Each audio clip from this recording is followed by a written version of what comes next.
The Dowry, Ancient Tales of the Dwemer, Part 10, by Merobar Sol. Yinale was the wealthiest landowner in Gunal, and he had over the years saved a tremendous dowry for the man who would marry his daughter, Genefra. When she reached the age of consent, he locked the gold away for safekeeping and announced his intention to have her marry. She was a comely lass, a scholar, a great athlete, but dour and brooding in aspect. This personality defect did not bother her potential suitors any more than her positive traits impressed them. Every man knew the tremendous wealth that would be his as the husband of Genefra and son-in-law of Yinale. That alone was enough for hundreds to come to Gunal to pay court. "The man who will marry my daughter," said Yinale to the assembled, "must not be doing so purely out of avarice. He must demonstrate his own wealth to my satisfaction." This simple pronouncement removed a vast majority of suitors, who knew they could not impress the landowner with their meager fortunes. A few dozen did come forward within a few days, clad in fine Killark cloth of spun silver, accompanied by exotic servants, traveling in magnificent carriages. Of all who came who met with Yinale's approval, none arrived in a more resplendent fashion than Wayland Nerelik. The young man, whom no one had ever heard of, arrived in a shining ebon coach, drawn by a team of dragons, his clothing of a rarest manufacture, and accompanied by an army of the most fantastical servants any of Gunal had ever seen. Valets with eyes on all sides of their heads, maid-servants that seemed cast in gemstones. But such was not enough with Yinale. "The man who marries my daughter must prove himself an intelligent fellow, for I would not have an ignoramus as a son-in-law and business partner," he declared. This eliminated a large part of the wealthy suitors, who through their lives of luxury had never needed to think very much, if at all. Still, some came forward over the next few days, demonstrating their wit and learning, quoting the great sages of the past, and offering their philosophies of metaphysics and alchemy. Welin Nerelik too came and asked Yinale to dine at the villa he had rented outside of Gunal.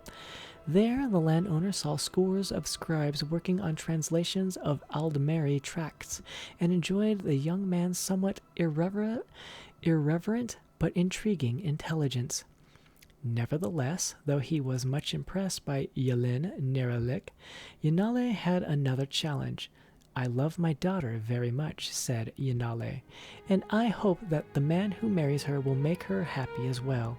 Should any of you make her smile, she and the great dowry are yours." The suitors lined up for days, singing her songs, proclaiming their devotion, describing her beauty in the most poetic of terms. Genefra merely glared at all with hatred and melancholia. Yinale, who stood by her side, began to despair at last. His daughter's suitors were failing to a man at this task. Finally, Welin Nerelik came to the chamber. "I will make your daughter smile," he said. "I dare say I'll make her laugh, but only after you've agreed to marry us. If she is not delighted within 1 hour of our engagement, the wedding can be called off." Yinale turned to his daughter. She was not smiling, but her eyes had sparkled with some morbid curiosity in this young man. As no other suitor had even registered that for her, he agreed. "The dowry is naturally not to be paid till after you've wed," said Yinale.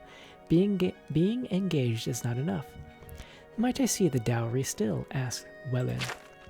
Knowing how fabled the treasure was, and understanding that this would likely be the closest the young man would come to possessing it, Yinale agreed. He had grown quite fond of Welin. On his orders, Welin, Yinale, Glum Genefra, and the Castellan delved deep into the stronghold of Gunal.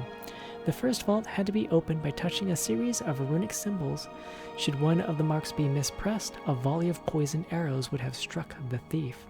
Yinale was particularly proud of the next level of security. A lock composed of blades with 18 tumblers requiring 3 keys to be turned simultaneously to allow entry. The blades were designed to eviscerate any who merely picked one of the locks. Finally, they reached the storeroom. It was entirely empty. "By Lorcan, "We've been burgled!" cried Yanale. "But how? Who could have done this?" "A humble, but, if I may say so, rather talented burglar," said Wellen.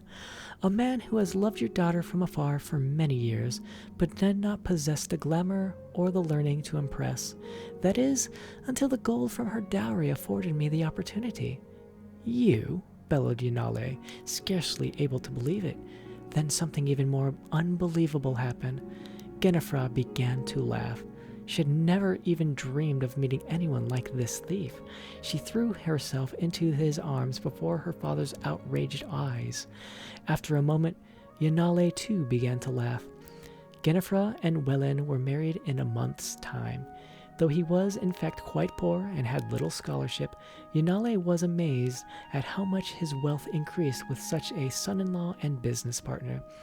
He only made certain never to ask from whence came the excess gold.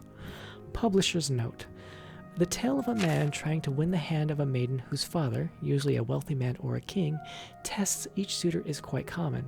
See, for instance, the more recent Four Suitors of Beneta by Joel Yolivis. The behavior of the characters is quite out of character for the Dwemer. No one today knows their marriage customs, or even if they had marriage at all. One rather odd theory of the disappearance of the dwarves came from this, and a few other tales of Merobar Sol. It was proposed that the Dwemer never in fact left. They did not depart Nirn, much left the continent of Tamriel, and they are still among us, disguised. These scholars use the story of Azura and the box to suggest that the Dwemer feared Azura, a being they could neither understand nor control, and they adopted the dress and manner of Chimmer and Altmer in order to hide from Azura's gaze.